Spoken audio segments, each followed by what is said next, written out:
नसबंदी कराने का जिम्मा भी बस औरतों के माथे। अगर आप इंडिया से हो तो इस चैनल को सब्सक्राइब करके नोटिफिकेशन ऑन कर देना।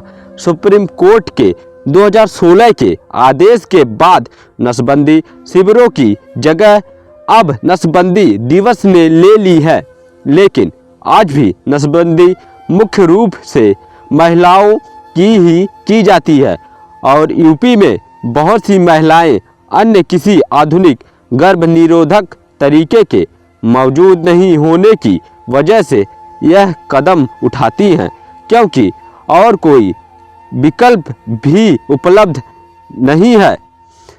सुबह सुबह पति के काम पर जाने के पहले 24 वर्षीय नेहा तोमर ने अपने पति के पैर छुए थे। यह रोज रोज की बात नहीं थी, बल्कि उस दिन के लिए नियम की तरह बन गया था। जब कभी उन्हें किसी महत्वपूर्ण काम के सिलसिले में अपने घर से बाहर निकलने की जरूरत पड़ती थी, भेटुआ ब्लॉक के सामुदायिक स्वास्थ्य केंद्र के परिसर में बैठी नेहा ने उदाहरण देते हुए कहा, जैसे कि तब जब मैं अपने माता पिता के घर जाती हूँ। नेहा अमेठी तहसील के इस स्वास्थ्य केंद्र में अपनी सास के साथ आई थी, जो नेहा के चौथे बच्चे को संभाल रही थी। उनका यह बेटा अभी 3 महीने का है और उसका कोई नाम रखा जाना बाकी था। वे लोग उत्तर प्रदेश के सुल्तानपुर जिले के भेटुआ गांव से आई थी। नेहा और उनके पति आकाश खेतीहर मजदूर हैं और उन्होंने अंततः यह तय किया था कि वे अब और बच्चे नहीं पैदा करेंगे। इस बात पर जोर देते हुए कि बेहद कम समय अंतराल में 4 बच्चों के जन्म के बाद दंपति को कोई निर्णय तो ले ही लेना चाहिए, नहीं? नेहा कहती है, इतनी तो हमारी मर्जी होनी चाहिए। बच्चों में उनकी 2 बेटियां जिनकी उम्र क्रमशः 5 वर्ष और 4 साल हैं और 1 साल का बेटा है। नेहा ने दीदी की ओर इशारा करते हुए, जिनकी गोद में सबसे छोटा बच्चा सो रहा था, कहा, यह भी इनके चलते ही हुआ। शादी के बाद की 6 साल की अवधि में गर्भ निरोधकों के इस्तेमाल या 2 बच्चों के बीच जन्म के समय का अंतराल जैसे मसलों पर उनकी जानकारी में कभी भी कोई बात नहीं हुई थी। नेहा कहती है, जब मेरी शादी हुई थी तो किसी ने मुझे कुछ नहीं बताया, बस इतना कहा कि मुझे हर हाल में अपने पति और उनके परिवार की बात सुननी है।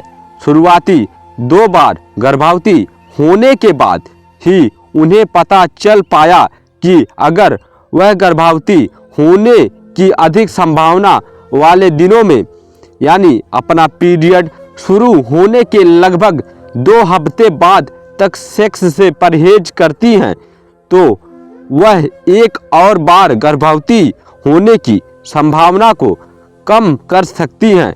नेहा बताती है, मेरा पेट दर्द का बहाना करती या रात में काम खत्म करने में ज़रूरत से ज़्यादा समय लगाती, लेकिन मेरी सास को जल्दी ही इस बात का एहसास हो गया कि मैं क्या कर रही हूँ।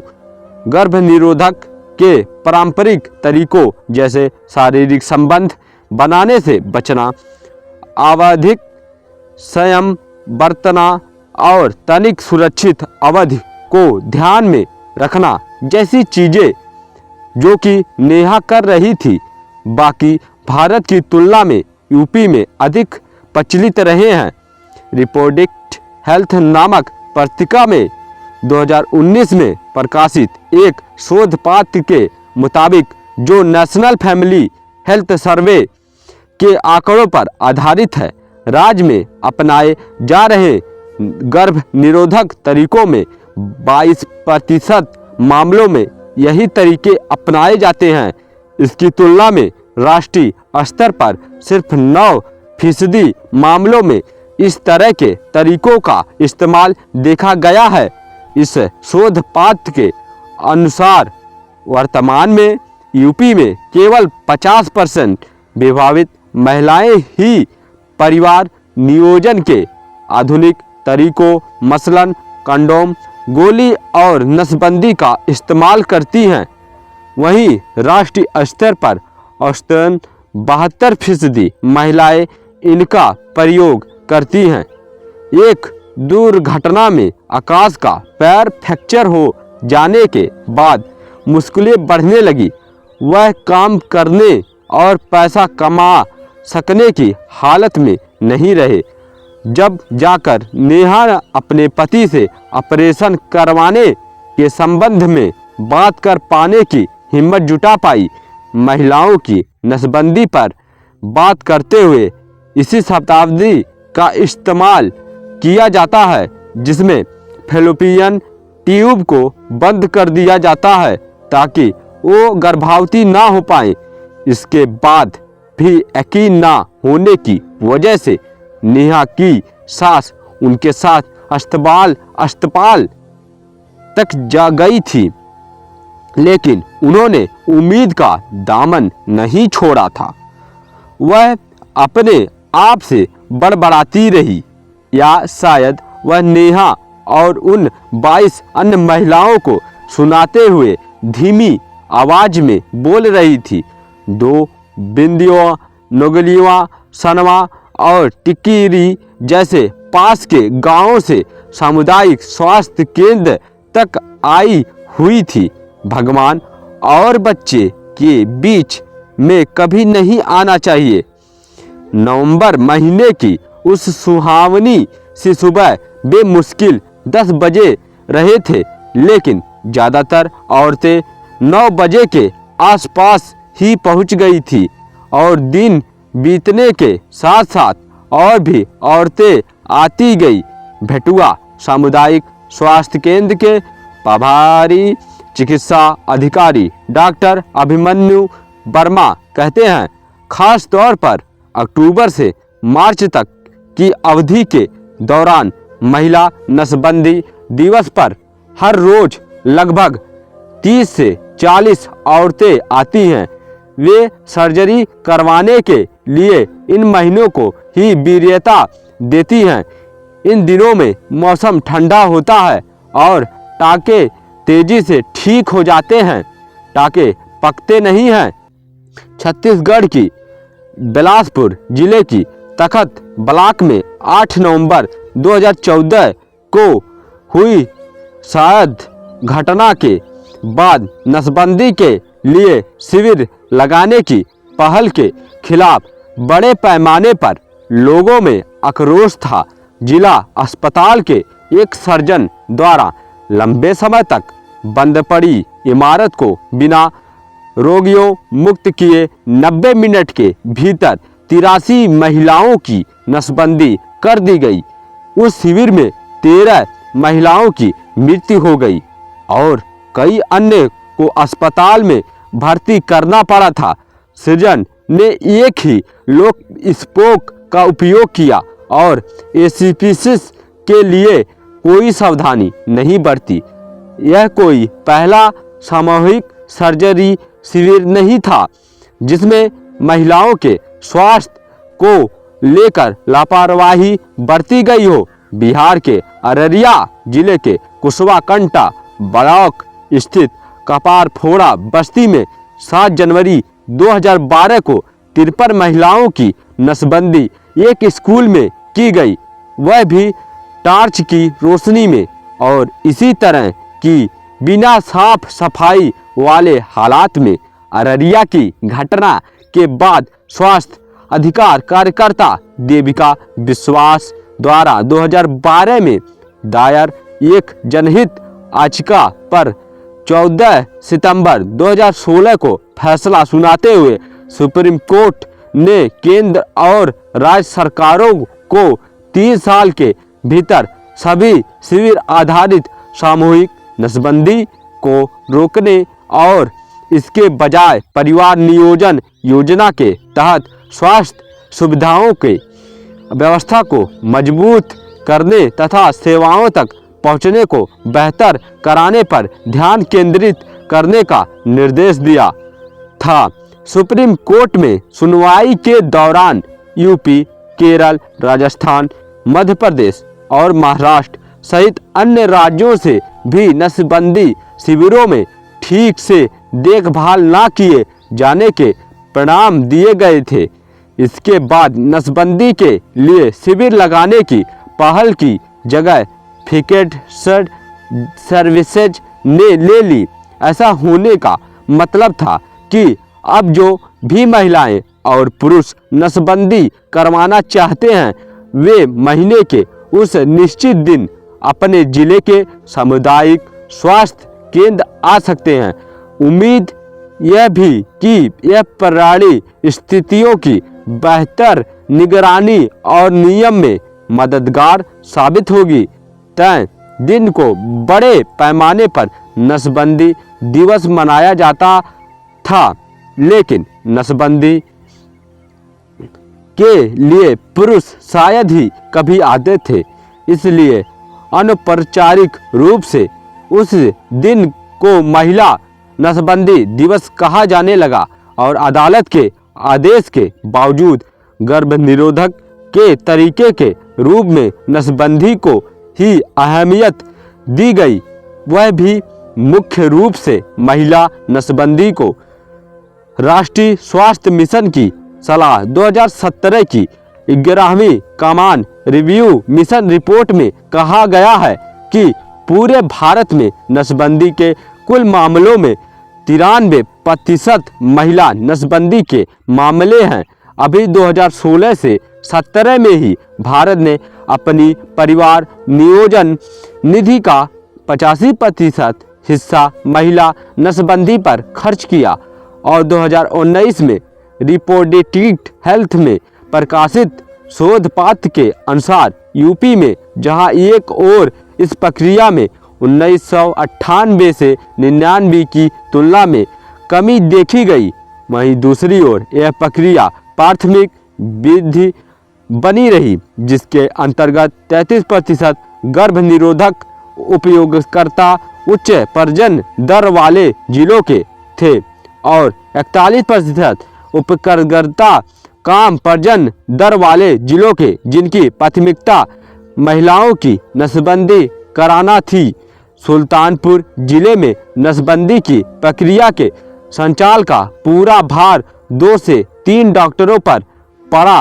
वे तहसील या जिला स्तर पर परिवार नियोजन समन्वयक द्वारा तैयार रोस्टर के अनुसार काम करते और 12 से 15 ब्लॉक में फैले अस्पतालों और स्वास्थ्य केंद्रों का दौरा करते थे। प्रत्येक सामुदायिक स्वास्थ्य केंद्र मोटे तौर पर महीने में एक बार नसबंदी दिवस आयोजित करने में सक्षम था, जहां पुरुष और महिला इस प्रक्रिया से गुजर सकते थे।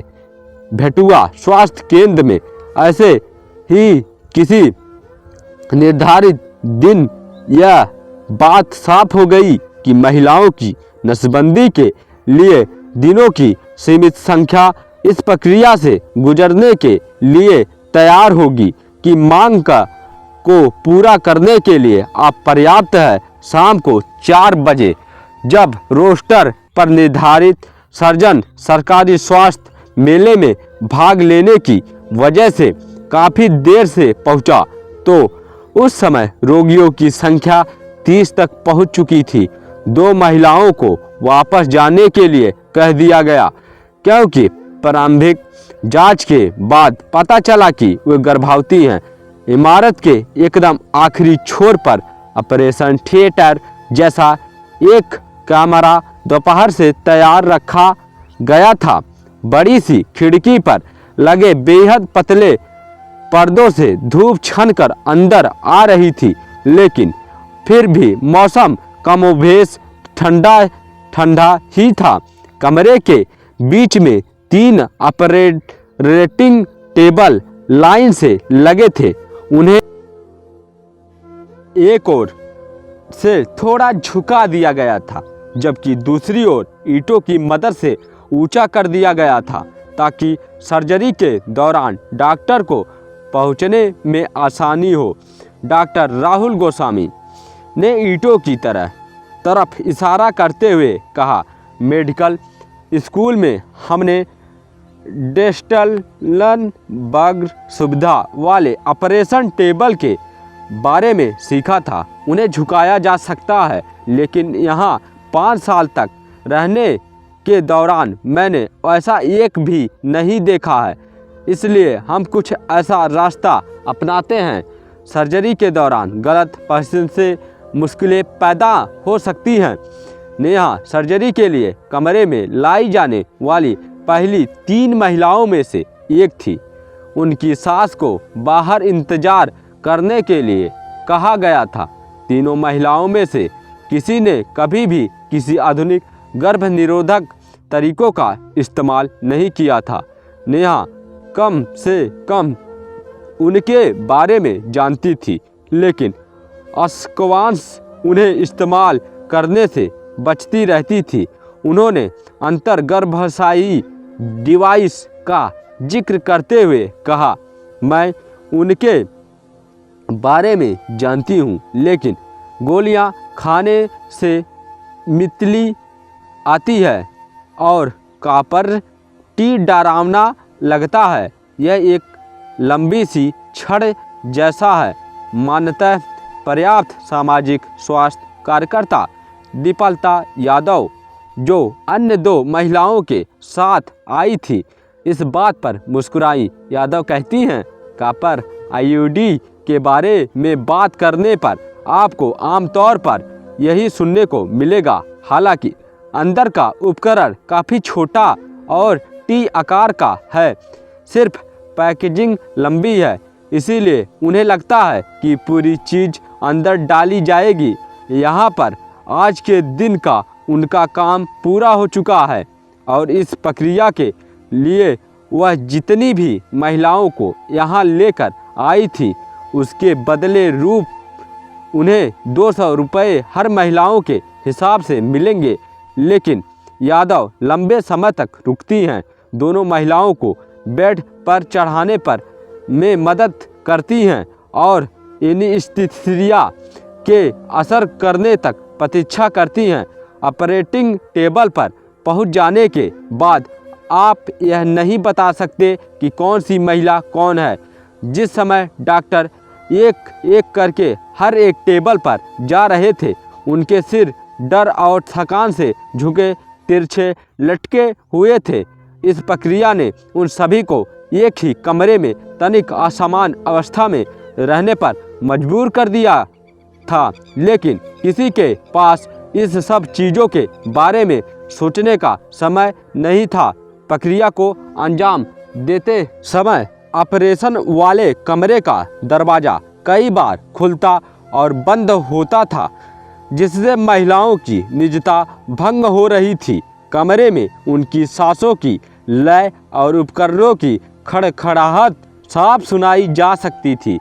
एक सहायक ने उनकी स्थिति की जांच की और उनकी साड़ियों को एडजस्ट किया ताकि डॉक्टर ठीक से जीरा लगा सके। गोस्वामी बताते हैं, नसबंदी की प्रक्रिया के सभी 3 चरणों में जीरा लगाना, उसे बंद करना और लेप्रोस्कोपिक उपकरणों के साथ फिलोपियन ट्यूब पर काम करना शामिल है। साथ ही इसके लिए रोशनी की उचित बंदोबस्त होना बेहद ज़रूरी है। दिन ढलने के साथ साथ बाहर रोशनी कम हो गई तो कमरे में भी अपर्याप्त उजाला लग रहा था, लेकिन किसी ने भी वहां मौजूद आपातकालीन लाइट नहीं जलाई।